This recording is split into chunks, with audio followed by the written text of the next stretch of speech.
कल CHSL 2019 का result आया और जब मैंने कट ऑफ देखी इसकी तो आई वॉज लिटरली सरप्राइज्ड कि हो क्या रहा है। जब मैंने 2018 के एग्ज़ाम की प्रिपरेशन स्टार्ट करी थी, CGL की प्रिपरेशन मैंने स्टार्ट करी थी, तो I was targeting 130 in prelims exam. 130 number में टारगेट करके चल रहा था and 150 number it was like a distance dream कि जैसे टॉपर्स के इंटरव्यू देखते थे हम कि 150 स्कोर कैसे करते हैं, तो ऐसा लगता था कि 150 इज़ क्वाइट इम्पॉसिबल यार, इतने नंबर आते कैसे हैं। जब आपके GS का पेपर एक आप देते हैं जिसमें से हार्डली आप 20, 25, 30 नंबर स्कोर कर पाते हैं, फिर भी 150 स्कोर कैसे ला पाते हैं बच्चे।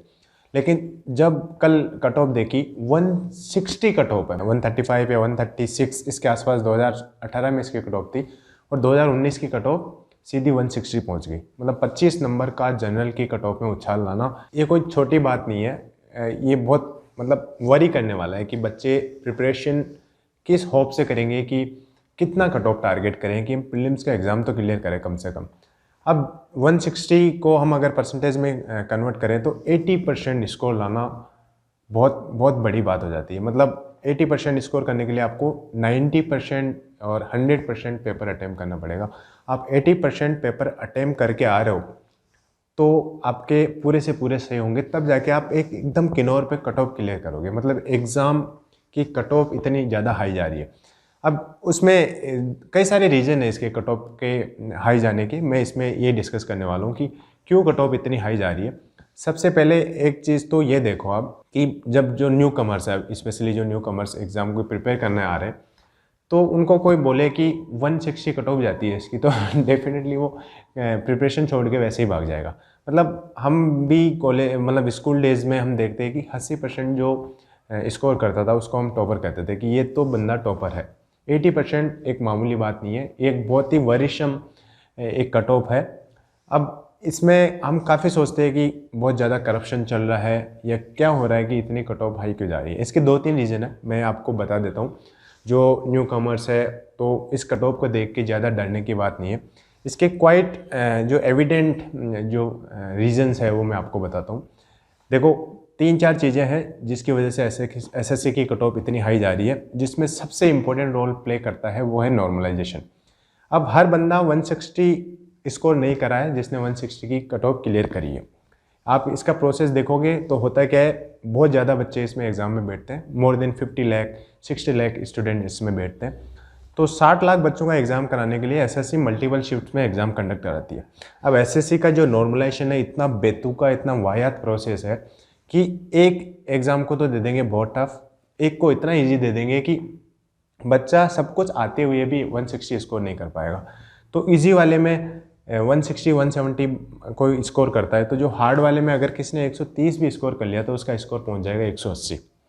तो मैं ये एक चीज़ बताता हूँ, ये एक चीज़ SSC से भी पूछना चाहते हैं हम कि अगर आपने ऐसे पेपर सेट करना होता है, 36 शिफ्ट में शायद इसका एग्ज़ाम कराया था, 30-40 इसी के नियर अबाउट इसने एग्ज़ाम के लिए इतने शिफ्ट में एग्ज़ाम कंडक्ट कराया था SSC ने। अब मैं तो बोलता हूँ कि किसी बच्चे का ईजी एग्ज़ाम आप दे देते हो और किसी के लिए बहुत हार्ड एग्ज़ाम आप दे देते हो। ठीक है, इजी वाला मैं मान के चलता हूँ कि किसी का इजी एग्ज़ाम आ जाता है, वो एक टॉपर बच्चा है, तो भी हम मान के चलते हैं कि बहुत इजी पेपर में भी 1 घंटे के पेपर में 100 क्वेश्चंस आपको करने हैं, तो आप 160-170 नंबर से ज़्यादा स्कोर नहीं कर पाओगे। और एक तरफ आप बहुत हार्ड एग्ज़ाम देके नॉर्मलाइजेशन में 40, 50, 30 नंबर बढ़ा रहे हो, तो उसका क्या रैशनल क्या है इसके बिहाइंड। मतलब एक तो आप पेपर मल्टीपल शिफ्ट में कराओगे और पेपर का इतना लेवल जो है, इतना वेरिएशन इतना ज़्यादा हाई रहता है कि पता ही नहीं चलता है कि पढ़ने वाला बच्चा कौन है और किसने हाई स्कोर किया है नॉर्मलाइजेशन की वजह से। और इसमें अब देखो कि पढ़ने वाले बच्चे हो आप, आपका इजी शिफ्ट में पेपर आ गया तो आपके वैसे ही किस्मत ख़राब है। मान के चलो आप 20-30 नंबर, कम से कम 20 नंबर पीछे रह चुके हो कंपटीशन में, तो ये नॉर्मलाइजेशन को इनको थोड़ा सा ट्यून अप करना चाहिए। बहुत अच्छे से नहीं इम्प्लीमेंट करा हुआ है इन्होंने, और बस सिर्फ डिमांड थी। 2017 के एग्ज़ाम में शायद कुछ स्कैम हुआ था, उस टाइम डिमांड थी, इनको कुछ इम्प्लीमेंट करना था, इन्होंने इम्प्लीमेंट कर दिया है नॉर्मलाइजेशन। ये अच्छी बात है कि इम्प्लीमेंट कर दिया, बट नॉर्मलाइजेशन इम्प्लीमेंटेशन के लिए जो आपका पेपर लेवल है वो भी थोड़ा सा इक्वल होना चाहिए। ऐसा नहीं है कि एक तरफ तो बिल्कुल ईजी दे दिया और 2 सवाल पेपर इतना ज़्यादा हार्ड डाल दिया कि जो हार्ड पेपर में अच्छे अच्छे बच्चे परफॉर्म नहीं कर पाते हैं और इजी वालों में भी परफॉर्म भी कर लिया तो कितना ज़्यादा परफॉर्म कर लोगे। आपको इजी पेपर दे दोगे तो 100 में से 100 आप स्कोर नहीं कर पाओगे। तो जो हार्ड पेपर वाले हैं उनका बहुत ज़्यादा मार्क्स बढ़ते हैं। इसकी वजह से इतनी सारी कट ऑफ जाती है। मतलब आप ये मत मानो कि जो 160 के ऊपर जो स्कोर करने वाले बच्चे हैं, 10,000, 12,000, 15,000 जितने बच्चे हैं, उन्होंने 160 स्कोर किया है। उनका स्कोर 160 नॉर्मलाइजेशन से हुआ है, इसलिए नेचुरली है कि कट ऑफ बहुत ज़्यादा हाई गई है। ये नॉर्मलाइजेशन पहले भी था, 2018 में भी ये नॉर्मलाइजेशन प्रोसेस था, बट उसका वेरिएशन कम था। 2019 के पेपर में वेरिएशन काफ़ी ज़्यादा देखने को मिला है। दूसरी चीज़ इसका रीज़न है करप्शन। इसमें कुछ सब्सटेंशियल नहीं है कि करप्शन हुआ है या नहीं हुआ है, बट अभी जैसे दिल्ली पुलिस की कई सारी रिपोर्ट्स आ रहे थे। दिल्ली पुलिस का जब एग्ज़ाम करवाया था तो ऑनलाइन कई सारी चीज़ें हैं, कई सारे वीडियोज़ हैं जिनमें ये बताया गया कि कई बच्चों ने उसमें चीटिंग हुई है, कुछ करप्शन हुआ है। मैं ऐसा नहीं बोल रहा कि हुआ ही है, बट कुछ ये बहुत माइन्यूट लेवल पे, बहुत लो स्केल पे ये चीज़ होती है, बट होती होगी डेफिनेटली। उसका भी एक कट ऑफ पे फ़र्क पड़ता है। और तीसरी चीज़ जो इम्पोर्टेंट अभी रोल प्ले करेगी कट ऑफ में, जो आने वाले एग्ज़ाम है 2020 के, उनमें भी डेफिनेटली इसका असर पड़ेगा, वो है कंपटीशन ड्यू टू कोरोना। इसमें हुआ क्या है, अभी लोगों को, जैसे पहले प्राइवेट सेक्टर में भी काफ़ी लोग मतलब खुश रहते थे कि ठीक है प्राइवेट जॉब कर लेंगे, गवर्नमेंट नहीं लगेगी तो। लेकिन जब से कोरोना आया है, हुआ क्या है, लोगों को एक डर सा बैठ गया है कि प्राइवेट सेक्टर में काफ़ी ज़्यादा फायरिंग हुई थी, तो हर कोई एक गवर्नमेंट सेक्टर में अपनी जॉब फिक्स करना चाहता है।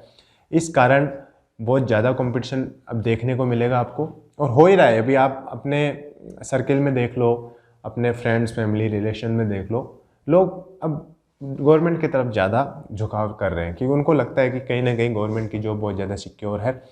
तो प्राइवेट में जैसे कोरोना अभी आया, उसके क्या पता कल क्या कोई एक नई चीज़ आ जाए जिसकी वजह से कई सारे ले ऑफ्स हो जाते हैं। प्राइवेट जॉब में ये अनसर्टेनिटी रहती है, इसलिए लोग चाहते हैं कि कहीं कैसे भी करके एक गवर्नमेंट जॉब वो सिक्योर कर ले। और एक और रीज़न है इसके पीछे, अभी रिसेंटली पार्लियामेंट में एक बिल आया था शायद CET का, कॉमन एंट्रेंस टेस्ट के लिए। तो आने वाले टाइम में SSC, बैंक्स और रेलवे इन सबको क्लब करके एक नया एग्ज़ाम की अथॉरिटी बन जाएगी, जिसके बेस पे इनके प्रीलिम्स के एग्ज़ाम होंगे। तो लोगों को ये भी अनसर्टेनिटी है कि क्या होगा उसमें, CET का कैसा पैटर्न होगा, कैसा एग्ज़ाम होगा और उसका वैलिड स्कोर कितना रहेगा, कैसे रहेगा। तो ये थोड़े से कन्फ्यूजिंग चीज़ें हैं। तो हर कोई चाहता है कि जो SSC लास्ट के जो एग्ज़ाम्स करा रही है उसमें कैसे न कैसे करके एग्ज़ाम को निकाला जाए। तो ये सारी चीज़ें क्लब होके एक एग्ज़ाम की जो कट ऑफ है वो बढ़ा रहा है। तो इसमें आपको समझना पड़ेगा कि आप कहाँ स्टैंड करते हो, किस वजह से आपके कम मार्क्स हुए हैं। CHSL अगर 19 के एग्ज़ाम में आपका सिलेक्शन नहीं हुआ है तो कौन सी चीज़ें जिसकी वजह से आप रह गए, आप नॉर्मलाइजेशन की वजह से रहे हैं, तो उसमें तो आप कुछ कर नहीं सकते। फिर भी आपको ट्राई करना है कि हार्ड शिफ्ट भी आपको आती है, ईजी शिफ्ट भी आपको आती है, तो ज़्यादा से ज़्यादा आप स्कोर कर सको। इसलिए अपनी प्रिपरेशन को टॉप नॉच लेके चलना है। ये भरोसा नहीं रखना है कि आपको इजी शिफ्ट आएगी, हार्ड शिफ्ट आएगी। ये किस्मत की चीज़ें कभी आपके फेवर में काम करेगी, कभी आपके अगेंस्ट काम करेगी। इसलिए आपकी प्रिपरेशन में कोई भी कमी मत छोड़ो। आप जैसे भी प्रिपेयर कर रहे हो अपना फुल 100% एफर्ट इसमें डालो। बाकी ये डरने की बात नहीं है कि 160 कट ऑफ जाएगी तो आपका सिलेक्शन होगा ही नहीं। ये 160 नॉर्मलाइज्ड कट ऑफ है, इसलिए आप अभी भी अगर बिना नॉर्मल के भी 150 भी स्कोर करते हो पेपर में, जैसे आप एग्ज़ाम दे रहे हो, मॉक टेस्ट दे रहे हो, उनमें अगर 150 भी आप स्कोर कर रहे हो तो बहुत डिसेंट स्कोर है अभी भी, क्योंकि नॉर्मलाइजेशन में आपके फिर 20-30 नंबर बढ़ते हैं, आप 170, 180 के स्कोर पे आप पहुंच जाते हो। इतना ही है इस वीडियो में।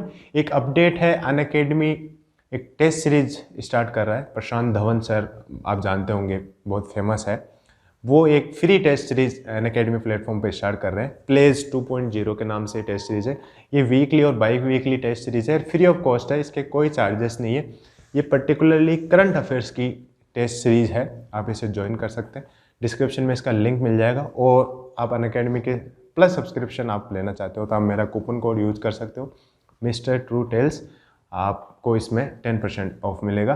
तो ये वीकली और बाई वीकली आप test series free of cost join कर सकते हैं। और इसमें एक और चीज़ है, इसके कुछ बेनिफिट्स है, जैसे हिंदी और इंग्लिश दोनों में अवेलेबल है। जो हिंदी मीडियम के बच्चे हैं तो हिंदी में पढ़ सकते हैं, और जो इंग्लिश वाले हैं इंग्लिश में देख सकते हैं। बाईलिंगुअल है, और plus it's free of cost, तो आप ज्वाइन कर सकते हैं। आशा करता हूँ आपको थोड़ा सा आइडिया लगा होगा कि CHSL 19 की कट ऑफ को हाई जाने के क्या रीजन्स है, और आपको इस बारे में थोड़ा सा कम ध्यान डाइवर्ट करना है और अपनी पढ़ाई पे ज़्यादा से ज़्यादा ध्यान देना है। और इतना ही इस वीडियो में। Thank you guys, thanks for watching.